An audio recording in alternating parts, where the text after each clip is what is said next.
Today I want to talk about APA formatting and give you an overview so that you are much better prepared to write that aspect of your final paper. So if we're looking at this slide on this PowerPoint presentation,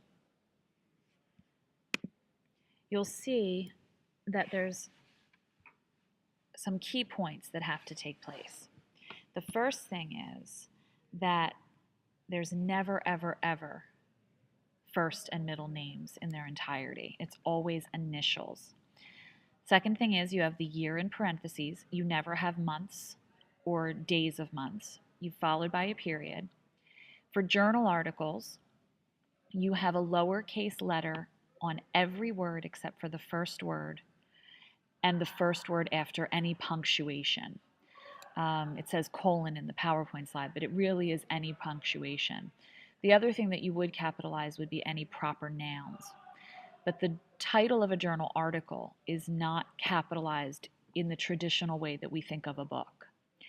Then you go to the title of the actual journal, which is capitalized as you were taught to capitalize a book, but it's in italics. It is not underlined. You then have a volume number in italics, followed by the issue number in regular font, which is surrounded by parentheses, a comma, and the page numbers with no P, no PG, nothing like that, just the page numbers straight through.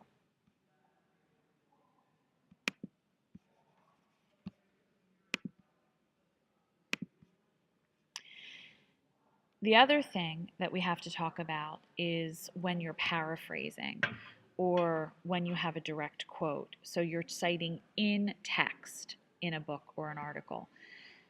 So for instance, when you're paraphrasing, which is you're putting the author's words into your own words, you simply put after the reference to the knowledge that you gained the author's last name or authors, plural, comma, and the year.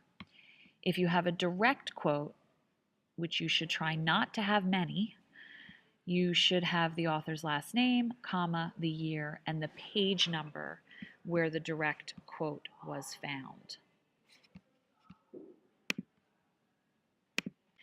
When you're citing a web page, APA is somewhat confusing in that when there's no author for a web page, in your reference page at the end, the title of the page moves to the first position.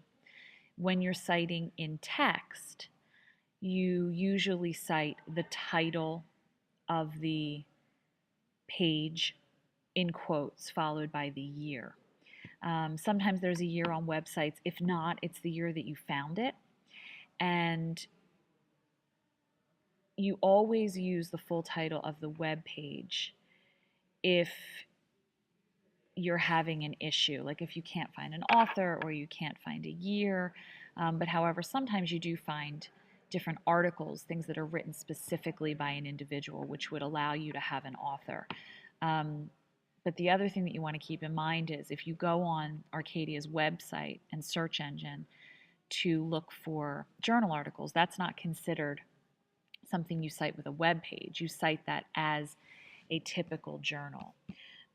Always when in doubt, you should be going to the Purdue Online Writing Lab or the APA webpage to check your APA format. If you go somewhere other than those websites, I cannot guarantee that it's going to be correct. When you're citing in text, if it's a web page that doesn't have a specific article or you're using the entire page, let's say autismspeaks.com, when you cite in text, you actually want to put the whole website. And then you follow this format here if you are able to find an author. Things that you need to do in this paper that are different from what APA says. So APA states that personal communication, for instance, interviews that you may have, do not need to be in your reference page. I want it in your annotated bibliography, so it can be counted as one of your sources. The same goes for web pages. APA says you don't have to list them in your references. For this project, you do. And you are going to be writing a 4 to 5 sentence summary for each source that you use in your paper. Other things to think about. You can use a book, an IEP, a reevaluation report, an instructional support plan, personal communication in lieu of a journal article. But you must have at least 5 journal articles. So basically you could have 5 journal articles and 5 other sources of which I've listed. You can use a movie in lieu of a website, but you must have at least 4 websites. And there's no APA format for IEPs and reports as such. So I give you this format to use. Last name of the person who wrote the IEP, and then the year it was written, individualized education plan for whatever the student is. I do say this, if you don't have the right to use or permission to use anybody's name, you should always use John Doe or Jane Doe.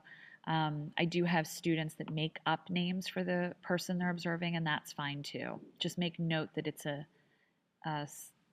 name that is already being made up.